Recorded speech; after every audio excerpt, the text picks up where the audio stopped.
Hello, everybody. Awesome job, Nick, on your presentation there.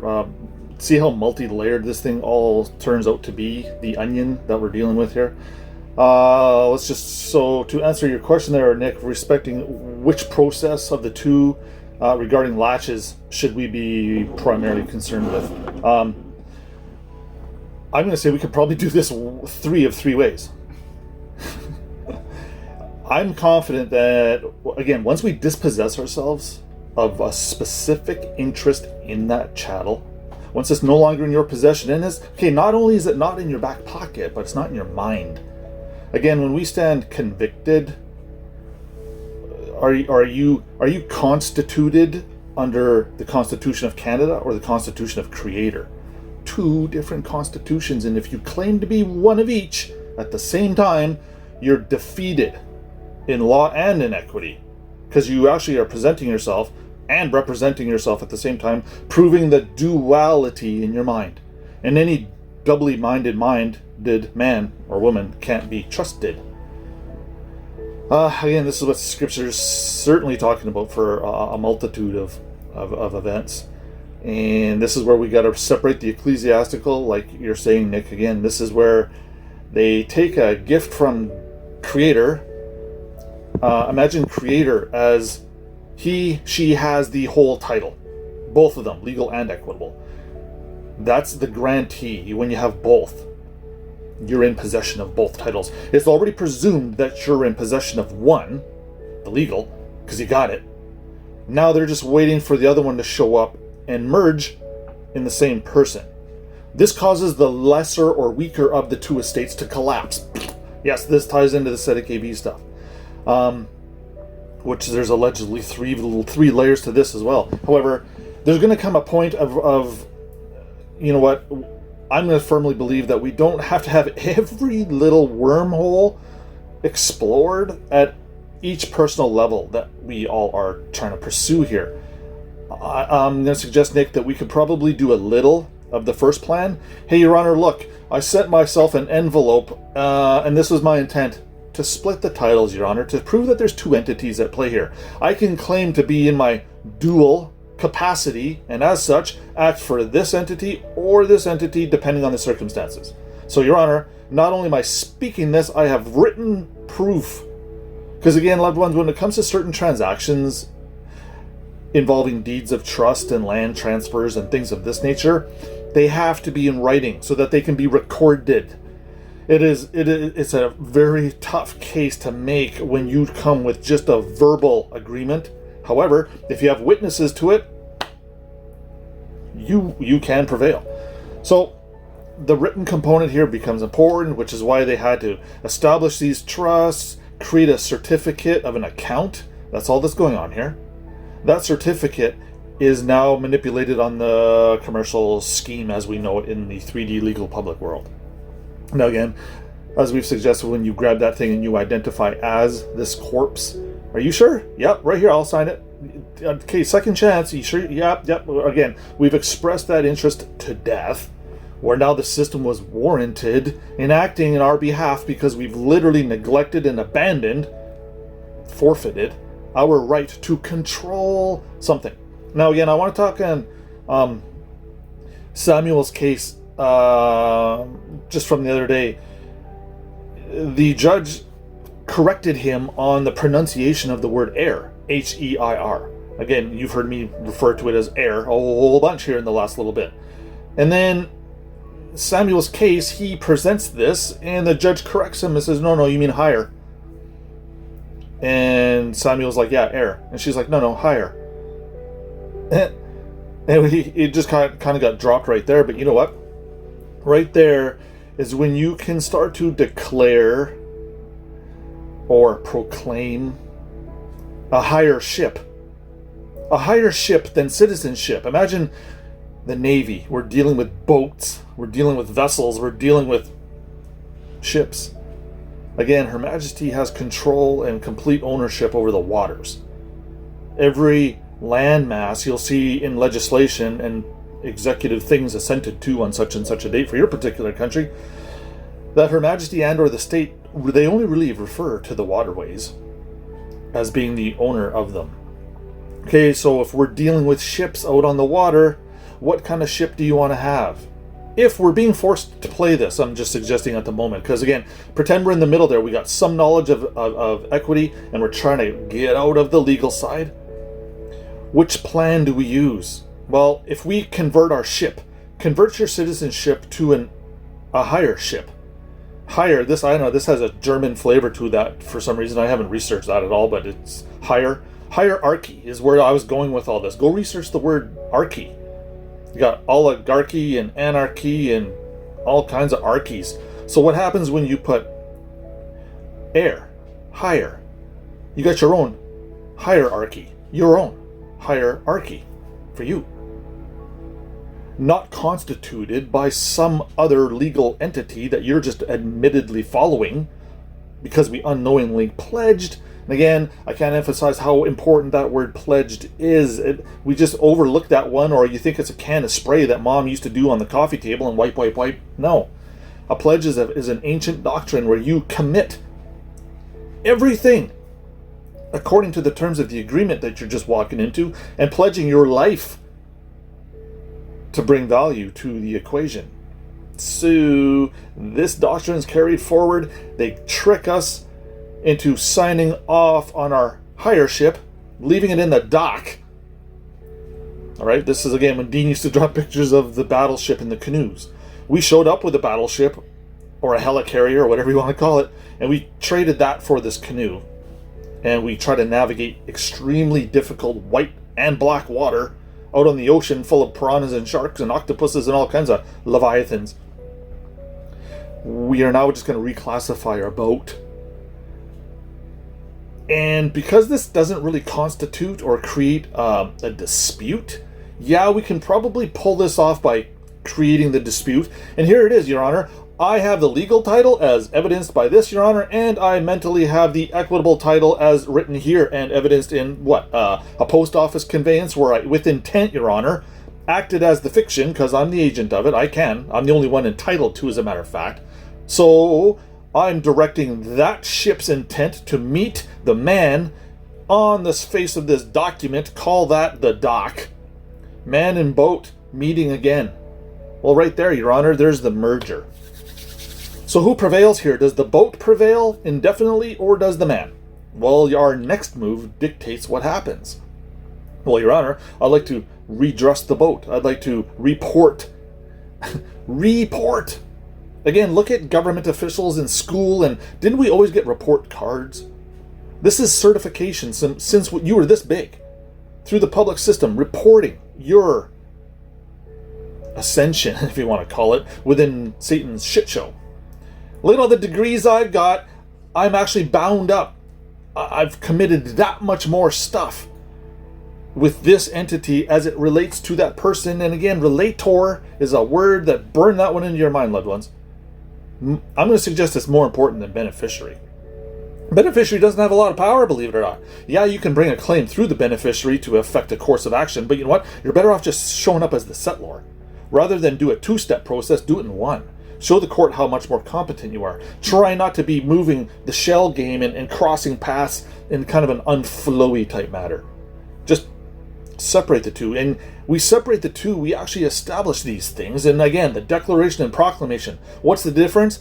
Well, if you go through all the dictionaries and you go start to do the Googling what these words mean, I'm just going to try to nut it out like this. A declaration is from the deceased side.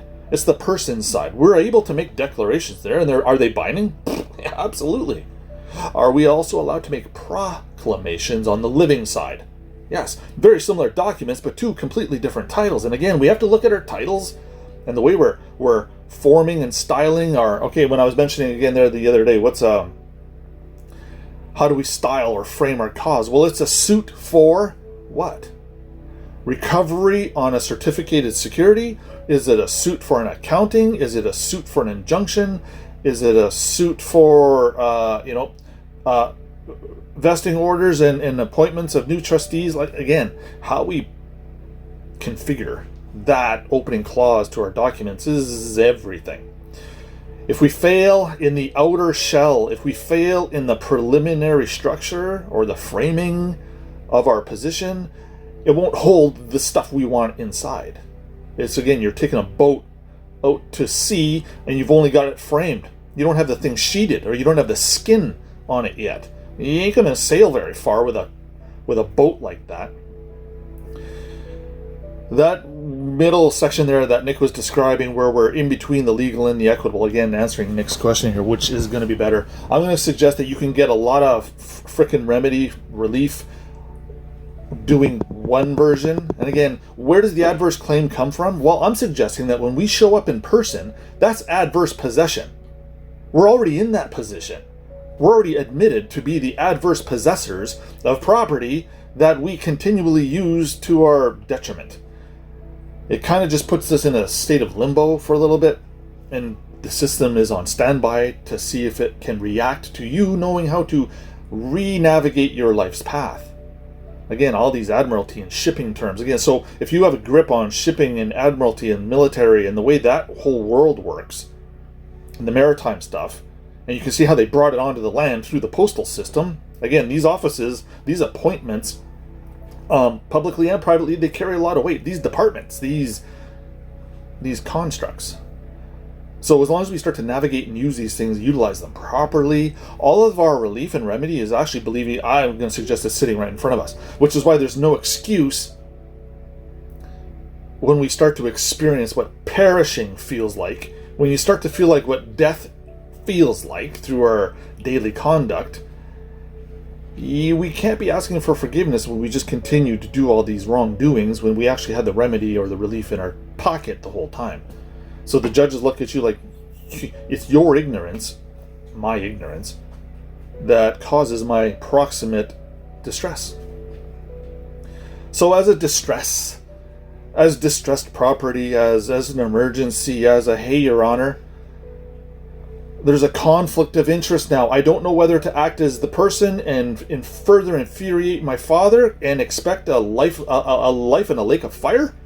I'm caught, Your Honor, between that and doing what's right, what's just, and what's equitable. I need some help here, Your Honor. And because I have knowledge, because this thing is in me, I can't split it apart, Your Honor. I need you to help me do it. Oh, well, let me see what you got there. Okay, I see a declaration of a deed of trust and a security agreement. Call that a trust indenture. Oh, made between who parties? Oh, we got the all caps here. We got the man or woman representing that thing. So we got two entities right here. And then we got the possibility of a third and fourth. Who should we bring into this clause or this case? I don't know. If you want to suck a bank into here, if you want to bring the Attorney General into here, do it. It's your story that's about to unfold is what brings merit or value to the agreement. Remember, the agreement is what creates the law between the parties. So when we're bringing equity, when we're bringing intent, and again, loved ones, intent and equity is everything. And I'm going to suggest, what does the word intent mean? It means, yeah, I'm going to do something. But, okay, what's the material, physical description of intent? I don't know. I think of when I go camping and I set that thing up, hopefully it's one that you just throw it on the ground and it goes boing, and this thing unfolds into a tent. What do you put in your tent? What's in tent over there? What do you got? Scripture, they used to talk of theirs to be a whole armada would follow the 10 Commandments around, the tabernacle, the knowledge, and they would build this incredible tent every day during their pilgrimages and all these things, and only certain high-level priests were allowed in there. Like the average common dude, you're not even allowed in there. So what's intent? There's something valuable in there. This is why equity is always looking at what's your intent. You got creators, loving vibes at heart, and is that what you're doing, or are you still serving Caesar? Your Honor, I'm so torn between these two identifiable titles. I know I made a mistake by doing ... Again, put this in your affidavit. Your Honor, I became aware. This is a magic word. I became aware of the possibility of a trust made under and found through the Limitations Act. The Limitations Act is important because this is answering Nick's next question, is where did the latches come from? It comes from the statute of limitations. This is suggesting, okay, go. The Limitations Act identifies a particular point in time where a clock starts from here. Now, if you take if you start this process that we're describing here, loved ones, and let's fast forward 25 years, If you don't get it done within 25 years, someone can literally oppose your motion or your order and say, yeah, you know what, Your Honor, come on. It took them 40 years to figure this out. Do you really think they're deserving? This is what latches means. It means your time to do it has expired. But you know what? As formal as that is, I'm suggesting that in equity we can defeat it. How? Well, because I'm saying we can. The living can always trump what's written on paper, especially when it comes from a corporation. Yeah, Your Honor, I'm not in agreement with that statute of limitations. Yeah, it took me 40 years to get here. So, who's going to now stand in front and deprive me of my inheritance that I'm expressing through my hierarship, my hierarchy? Start spinning some of these words into our paperwork. I'm Darren. I'm Darren. I represent the hierarship. Who's the hierarship? Them. That's their boat. Again, everything we see here on Earth has only been a reflection or a mirrored image from somewhere else. It all came from some other power, correct?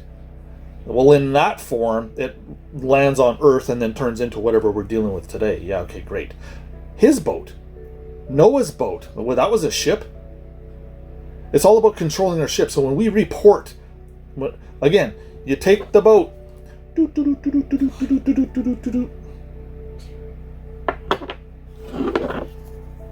reported, and it comes back as this. Ooh, yeah. That almost looked like a spaceship. Don't ask me to identify the res there because that's under trust conditions. Yeah, okay, latches. We can overcome the latches. No judge in his right mind. Because again, the ecclesiastics guys, they know what we were up against. Creator knows what we're up against, as in the spiritual battle and trying to gain our freedom and get this person off of us. This self-manifested, self-created person that has done nothing but tarnish my image. So if you're tarnishing your image, whose image is it? Isn't it not Creator? So are you not tarnishing Creator's image? Are you not tarnishing Creator? Are you not slapping Creator with our little man-made idolatry type things? Yes, absolutely. And he knew we were going to do it because Satan was so effective. Satan was so efficient. Satan was so dialed that only a handful of people are going to figure this out. Those are not good odds. But you know what? I'm, again, humbled and honored to be on this side of the fence. Okay, I'm going to start to share some documents here with you all pretty quick. One of the things I am dealing with is a beneficial declaration of ownership. Again, another type of ship.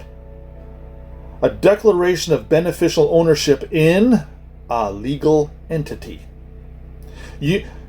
As soon as you identify the legal identity, then that means there's two parties. This thing can't really self-identify. It needs you to do it for it. If you put the birth certificate on the table and just left it there for 50 years and did not transact anything in the commercial world, has that thing actually engaged? Has it actually turned on? Has it actually been negotiated? No, it's a dead instrument. It's not doing nothing. So when you show up as a declarer, then that instantly means there's two parties. A declaration of beneficial ownership in a legal entity. Call that your all cap. The legal entity is your all caps name. Subject to reconditioning or reclassification or redress, or subject to blah, blah, blah, blah. Subject to an heir, a hierarship. Subject to a hierarchy. And then we just start to describe to the judge what the hell it is we're talking about. This is how you get your court case sealed real quick. You don't even have to ask to have it sealed. The judge will do it based on the foundational documents and the ideas that you're bringing to have the judge consider. There's no way that the judge can let information like this just get onto the public record. Anybody can go onto a public court case and get transcripts and read what it is we're talking about. So, because of the sensitive nature of the particulars attached to the court file, deemed trust res, and connected to a particular registered mail number, Again, just more evidence that your intent is to create a trust. Your Honor, it is the petitioner's intent to create a trust, resulting from my particular actions. I have identified and made known a certain entity to exist. I created it. Boom, here it is. Registered mail number 1234412. And in this particular identifier, like Nick was suggesting, yes, this number, because it's within the federal postal system and technically internationally, this is how we can actually start to structure some stuff. We can instantly identify anything as trust property if we stick that number to it and then prove it to a judge later. Look, so a year ago, Your Honor, I created this number with this intent to express a trust, and it's taken me now till now to figure out how to put some corpus, some body, some somebody. You're not that somebody no more. That somebody just went into the trust. The trust owns the property, not you. Do you own the trust? I'm going to say no. Once you create it, that thing springs to life. That thing's its own entity. You don't own it. You have a beneficial interest in it. Whatever it's going to go do, you get to reap the rewards, but don't claim ownership even over the trust. I'm going to suggest just, leave that. The trust is going to be influenced by the settler, revocably or irrevocably, depending on how we structure our documents. So, again, these are all just little evidences that you can simply show the judge, hey, between an adverse claim converted into a beneficial interest, Your Honor, upon that conversion, notice through an affidavit with a schedule attached here too, identifying the trust res, the trust deed, and security agreement, all here, Your Honor. Now remember, you show up as party A, and you show up as party B, you've already got a binding agreement. Right there. Just appoint a trustee. Okay, so your all caps name is going to be the trustee. Yeah, but who manages that? Who technically created that name? Well, wouldn't that be the, Her Majesty, the Queen in right of whatever province? Yes. That certificate evidences that Her Majesty, the Queen in right of British Columbia. That's their certificate, right? It's got their name on top. They own that thing, not you. So through this trust expression, we're actually saying, hey, you are now the legal owner. You go register your legal interests at land registries. That's the trustee going and doing all the registrations for us. They can go open the accounts. They can go do the filings. They can do the taxes. They can do the administrative stuff, and so on. We can't prove they're trustees technically until we don't have possession.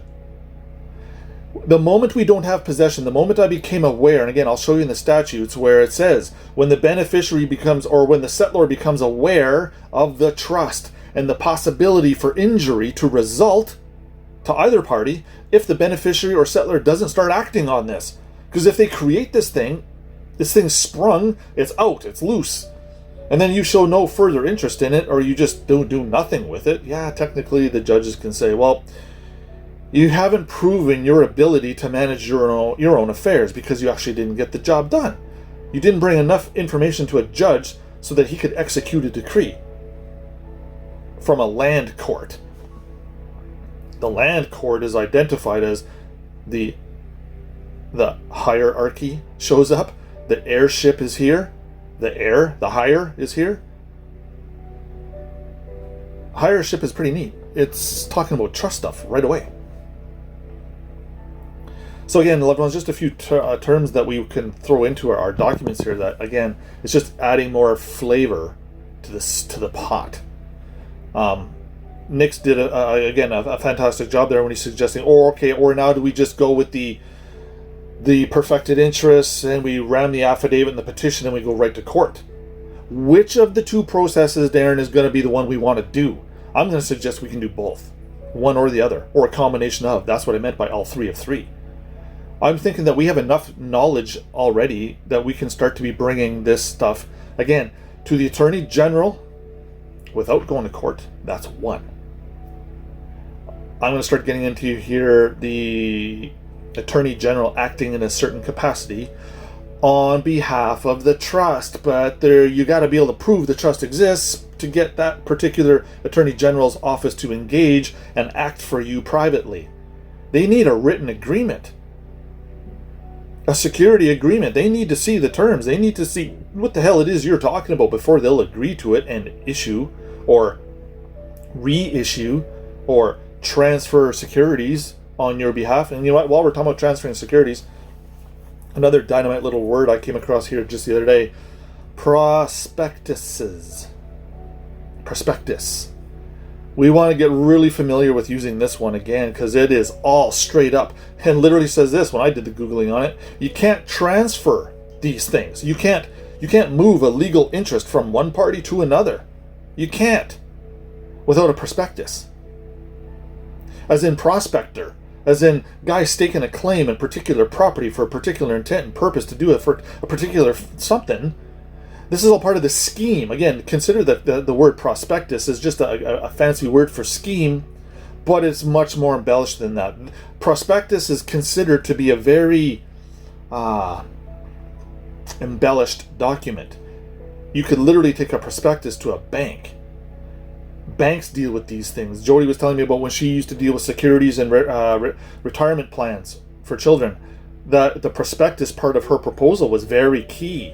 If she didn't have the clients sign off that they had knowledge and they understood the terms of the prospectus, Jody actually could have gotten in trouble. You can't transfer this stuff without a prospectus. Okay, so I'll show you in the documents here. I've just got it titled as Memorandum and Prospectuses. Notice my scheme. It is my intent to 1, 2, 3, 4, 8. Done. Send the birth certificate as listed, taped right to the document. Throw a coin on there if you want.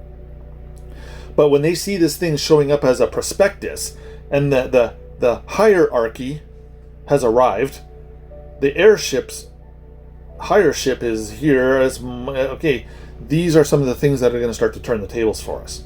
Now, for whatever semantic or circumstantial reason, if the Attorney General is not satisfied with what you sent him, they are bound by law to send you information telling you where your deficiencies are.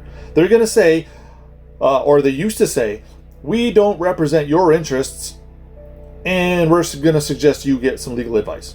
Okay, how do we get around that little shit show?